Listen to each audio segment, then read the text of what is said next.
ओम गणेशाय नमः।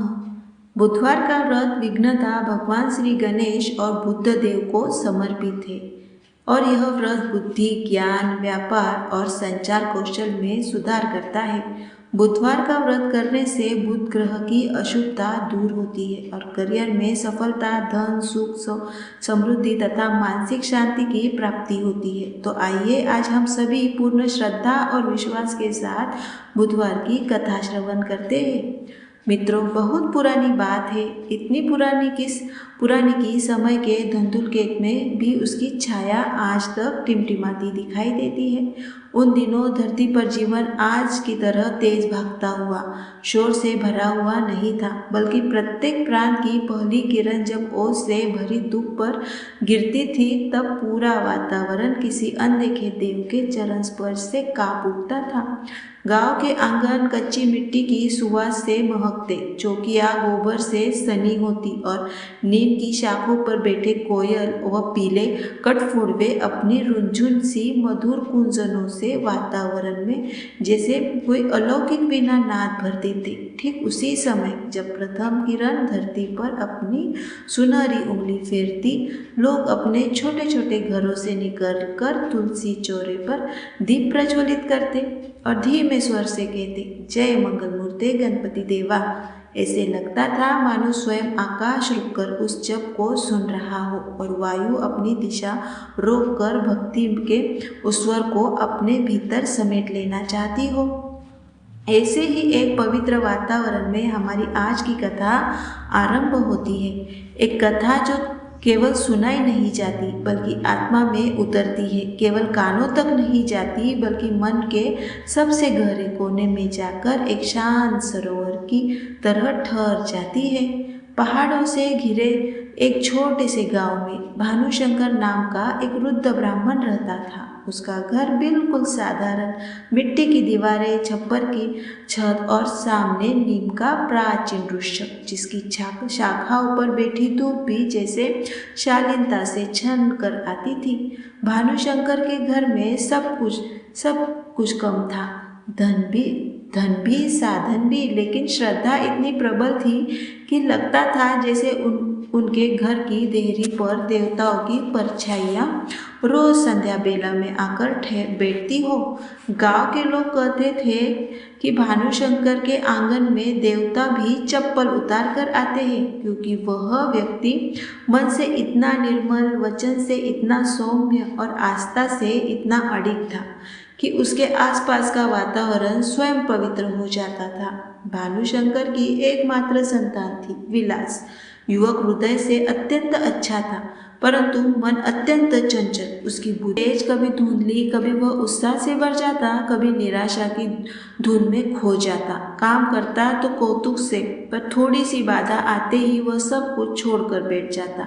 पिता देखते थे कि बेटा योग्य है पर दिशा भी है। वे बार बार उसे समझाते कि हर कार्य का आरंभ श्री गणेश का स्मरण किए बिना नहीं करना चाहिए, पर युवक को इन बातों की गंभीरता का अर्थ अभी तक समझ नहीं आया था। एक दिन बुधवार की भोर आई।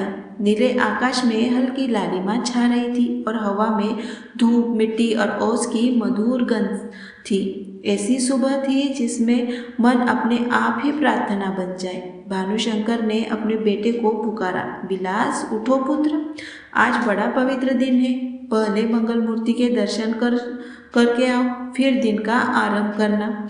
पर विलास अभी नींद से बोझिल था। उसने आधी खुली आंखों से कहा, पिताजी बाद में जाऊंगा, अभी तो आंखें भी नहीं खुल रही है। पिताजी मुस्कुराए और उनके शब्दों में ऐसा अनुभव था जो समय की धूप छांव से तपकर बना हो।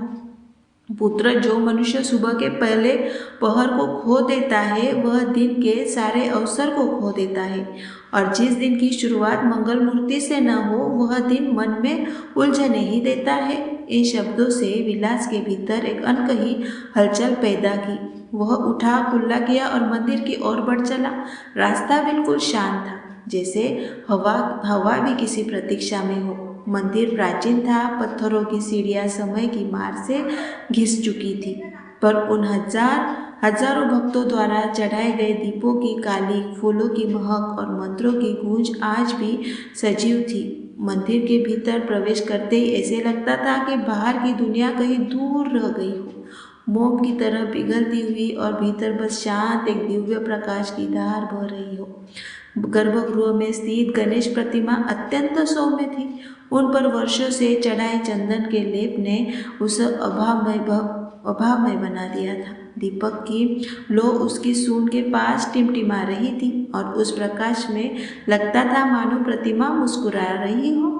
विलास ने देखा और उसके मन की सारी शंकाएं जैसे पल भर के लिए गायब हो गई। वह धीमे से जमीन पर बैठा, आंखें बंद की और बोला, हे विघ्नहर्ता, मेरे मन की उलझनों का जैसे जाल सा बिछा हुआ है। मैं समझ नहीं पाता कि कौन सी राह मेरे लिए उचित है।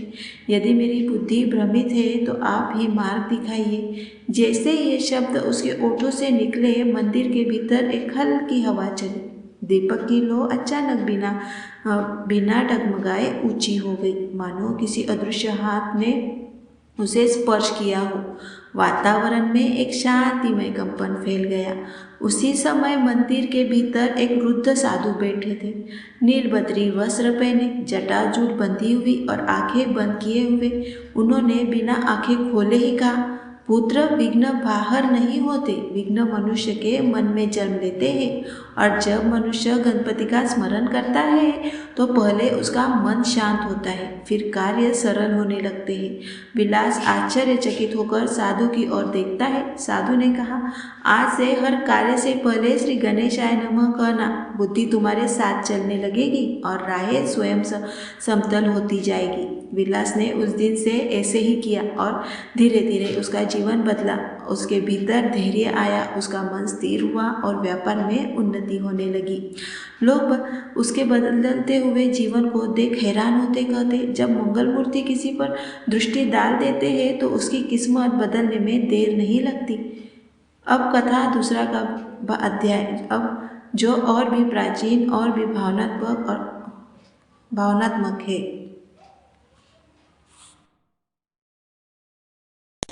गंगा के तट पर बसे एक सुंदर नगर में श्रीधाम नाम का किसान रहता था।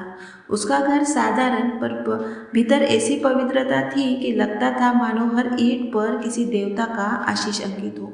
श्री राम का जीवन बिल्कुल सरल, सुबह खेतों में काम, दोपहर पशुओं की सेवा और शाम को दीपक जलाकर देवताओं का स्मरण। पर उसकी भक्ति इतनी सच्ची, इतनी निर्मल थी कि लोग कहा करते, श्री राम का हृदय स्वयं मंदिर है और उसकी सांसें जप मंत्र। हर बुधवार वह गंगा में स्नान करके एक छोटा सा कमल का फूल लाता और गांव के गणेश मंदिर में चढ़ाता। लोग हंसते, एक फूल से क्या होता है, गणेश जी इतने बड़े देवता है। और पर श्री राम बस मुस्कुराता हुआ कहता, देवता फूल नहीं देखते थे, देवता भाव देखते हैं। यदि भाव सच्चा हो तो एक पत्ता भी स्वर्ण के समान बन जाता है। एक बार भयंकर तूफान आया। बादल ऐसे गरज रहे थे मानो आकाश अपने क्रोध से धरती को चीर देगा। गंगा उफान पर थी। नदियों का जल गांव की गलियों में भरने लगा था। हवा में ऐसी नमी थी कि हर द्वार जैसे अकाल भय से कांप रहा था।